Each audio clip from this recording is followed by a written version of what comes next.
कर्म के द्वारा मुक्ति, ज्ञान के द्वारा मुक्ति, भक्ति के द्वारा मुक्ति।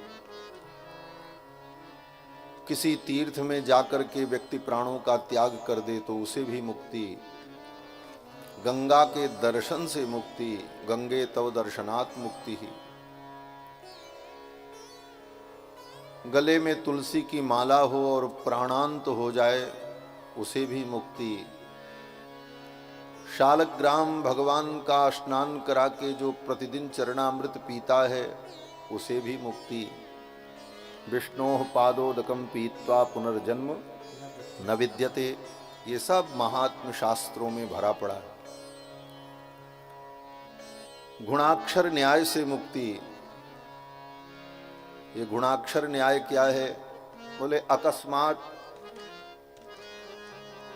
आकस्मिक मुक्ति जिसको कहा जाए, जिसके सोचा नहीं गया था, विचार भी नहीं किया, मुक्ति मिल गई। जैसे आकस्मिक कोई घटना हो जाती है, ऐसे ही गुणाक्षर न्याय से भी मुक्ति हो जाती है। गुणाक्षर न्याय का मतलब गुण के द्वारा लिखे गए अक्षर का जो न्याय है, नजीर है, उदाहरण है। क्या उदाहरण है? बोले एक कोई घुन था जो गेहूं वहूं में घुन पड़ जाता है, वो घुन बेचारा अपनी गति से चल रहा था, नीचे धूल पड़ी थी। जब वो चलने लगा तो अपने हिसाब से अपनी मौज में चल रहा था, लेकिन इस प्रकार वो चला कि उसके चलने से रेखा बनने लगी, और रेखा बनने पर वो जितनी बार घूमा, संजोग से इस प्रकार से वो घूमा कि उसके चलने से राम लिख गया। अब राम लिख गया तो मुक्ति हो गई। इसको कहते हैं गुणाक्षर न्याय से मुक्ति। गुण के द्वारा चले जाने पर जो रेखा बनी, उस रेखा से जो अक्षर बना, वो अक्षर रा और मां अगर बन गया, उसे भी मुक्ति मिल गई। तो ये सब मुक्ति के उपाय शास्त्र में कहे गए। जिसके घर में शालग्राम भगवान की नित्य पूजा हो, उस घर में कोई जीव कीट पतंग भी मर जाए, उसे भी मुक्ति।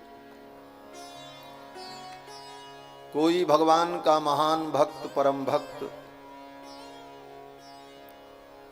किसी पर अनुग्रह कर दे तो उस भक्त के संबंध से भी मुक्ति की प्राप्ति हो जाती। संबंध मुक्ति इसको कहते हैं। हमारे यहां तो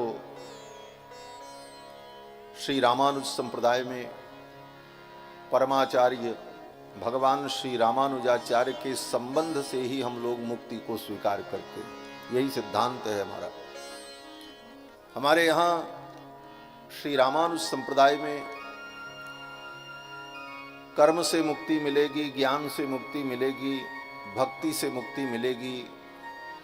इन सब विषयों पर विचार तो करते हैं, परंतु अंतिम सिद्धांत हम ये मानते हैं कि भगवान श्री रामानुजाचार्य जो भगवान के परम भक्त आचार्य हुए, हम उनके अनुयायी हैं, हम उनके सिद्धांतों का अनुगमन करते हैं। तो उन भगवान रामानुजाचार्य से जो हमारा अनुबंध है, जो परंपराया संबंध है, उस परंपराया संबंध से ही हमको मुक्ति की प्राप्ति हो जाएगी। अलग से कुछ करने की आवश्यकता नहीं। ये मान्यता है। न यागो न वागो न ही मंत्र तंत्रो, न विज्ञान दानो न भक्ति प्रपत्ति। न यज्ञ का भरोसा, न दान का भरोसा, न प्रपत्ति का भरोसा। तो क्या भरोसा है? बोले बलम में महत भाष्यकारानुबंध। सबसे बड़ा बल यही है कि श्री भाष्यकार भगवान रामानुजाचार्य से हमारा जो अनुबंध है, जो संबंध है परंपराया, वह संबंध ही हमको मुक्ति दे देगा। इसलिए अलग से हम मुक्ति का कोई प्रयास नहीं करते।